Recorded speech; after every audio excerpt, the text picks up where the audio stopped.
శుక్లాంబరధరం విష్ణుం శశివర్ణం చతుర్భుజం ప్రసన్నవదనం ధ్యాయేత్ సర్వవిఘ్నోపశాంతయేత్. గురుర్బ్రహ్మా గురుర్విష్ణుః గురుర్దేవో మహేశ్వరః గురుః సాక్షాత్ పరబ్రహ్మ తస్మై శ్రీగురవై నమః.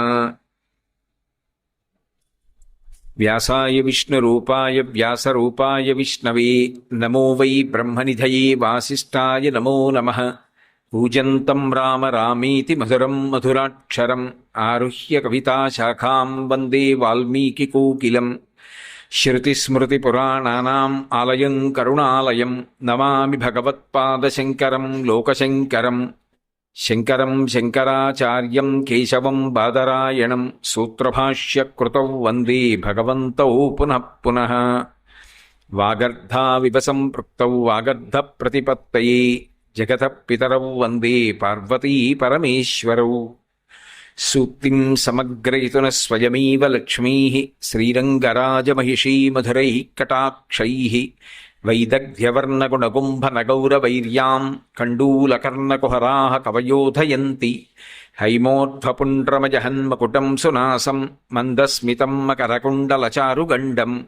బింబాధరం బహుళదీర్ఘకృపాకటాక్షం శ్రీవేంకటేశముఖమాత్మనిసన్నిధత్తాం.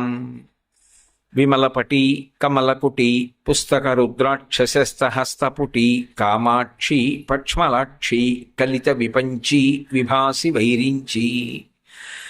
మనోజవం మరుతతుల్యవేగం జితేంద్రియం బుద్ధిమతాం వరిష్టం. వాతాత్మజం వనరయూథముఖ్యం శ్రీరామదూతం శిరసా నమామి. ఆపదామపహర్తారం దాతారం సర్వసంపదాం లోకాభిరామం శ్రీరామం భూయో భూయో నమామ్యహం. హరి ఓ పరమేశ్వర స్వరూపైన సభకి నమస్కారం. ఆర్షమై ఇతిహాసమై ఆదికావ్యమై వేదోపబృంహణమై లోకమునకంతటికీ కూడా నడవడి విషయంలో మార్గదర్శనం చేసేటటువంటి పరమాద్భుతమైనటువంటి గ్రంథరాజ్యం శ్రీరామాయణం. అటువంటి శ్రీరామాయణము పరమ సత్యమైనటువంటి కథ. అది కేవలము వాల్మీకి మహర్షి యొక్క కల్పన కాదు. అందుకే శ్రీరామాయణంలో వాల్మీకి మహర్షి కూడా ఒక వ్యక్తి. అటువంటి రామాయణంలో ప్రధానంగా సీతారాములిద్దరూ ఏ ఏ సందర్భాల్లో ఏ ఏ పనులు చేశారు అనేటటువంటిది లోకమునకు ఒక ఉపదేశము అన్న మాటని ప్రస్తావన చెయ్యకుండానే వాల్మీకి మహర్షి మనందరం కూడా పొందవలసినటువంటి వైభవం గురించి పరోక్ష ప్రస్తావన చేస్తారు. అత్యంత కీలకమైనటువంటి సన్నివేశములు కొన్ని ఉంటాయి రామాయణంలో. అటువంటి అత్యంత కీలకమైనటువంటి ఘట్టాలలో ఒకటి యుద్ధకాండలో రామచంద్రమూర్తి 100 యోజనముల దక్షిణ సముద్రాన్ని దాటి ఈవలిగొట్టుకు వచ్చి లంకానగర ప్రవేశం చేసే ముందు సువేల పర్వతం మీద విడిది చేసి ఉన్నాడు. ఆయన 100 యోజనముల సముద్రాన్ని దాటాడని, సువేల పర్వత శిఖరముల మీద ఆసీనుడై ఉన్నాడని, అపారమైనటువంటి వానర బలంతో వచ్చాడని, ఏ క్షణంలోనైనా కాంచనలంకా పట్టడాన్ని ముట్టడించవచ్చని రావణాసురుడు తన గూఢచారుల వలన తెలుసుకున్నాడు.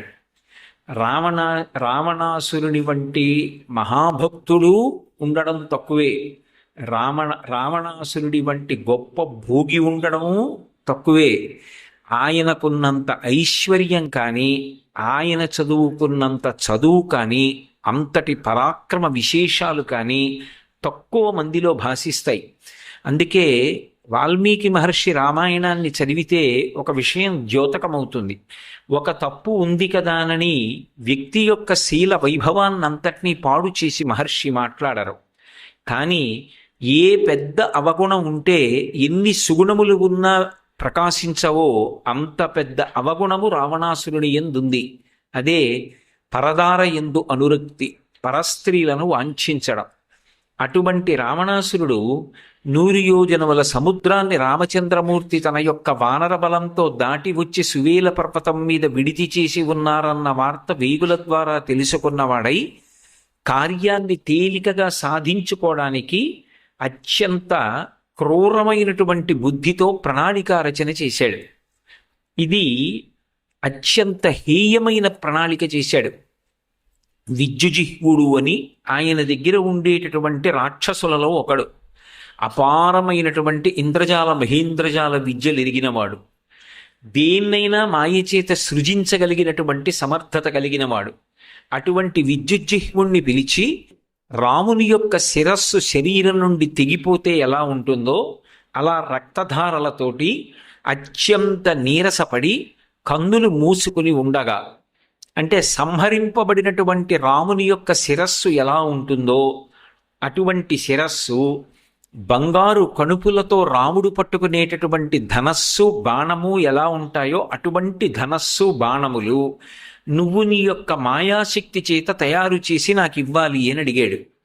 వెంటనే విద్యుజిహ్వుడు పక్కకెళ్ళి తన యొక్క మాయాశక్తి చేత రామచంద్రమూర్తి యొక్క శిరస్సుని, రాముని యొక్క కోదండాన్ని, బాణాన్ని సృజించాడు. అవి పట్టుకుని అశోకవనంలో ఉన్నటువంటి సీతమ్మ దగ్గరికి వెళ్ళాడు. వెళ్ళినటువంటి రావణాసురుడు మొట్టమొదట ఈ తలని చూపించలేదు, ధనస్సుని బాణాలని చూపించలేదు. అవి విద్యుజిహ్వుని దగ్గర ఉంచాడు. తనని అనుగమించి వస్తున్నాడు. అతన్ని సీతమ్మ దగ్గరికి ప్రవేశపెట్టలేదు. ప్రవేశపెట్టకుండా ముందు వెళ్ళి సీతామాతని నింద చేశాడు. ఒక నరాధముండి చూసుకొని ఆయన వచ్చి నిన్ను రక్షిస్తాడని నువ్వు నమ్మి నన్ను ధిక్కరిస్తున్నావు.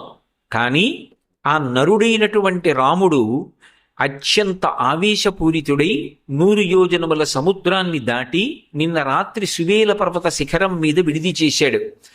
గాఢ నిద్రలో ఉన్నటువంటి రాముని యొక్క కుత్తుకని నా సైన్యాధిపతి అయినటువంటి ప్రహస్తుడు కోసేశాడు.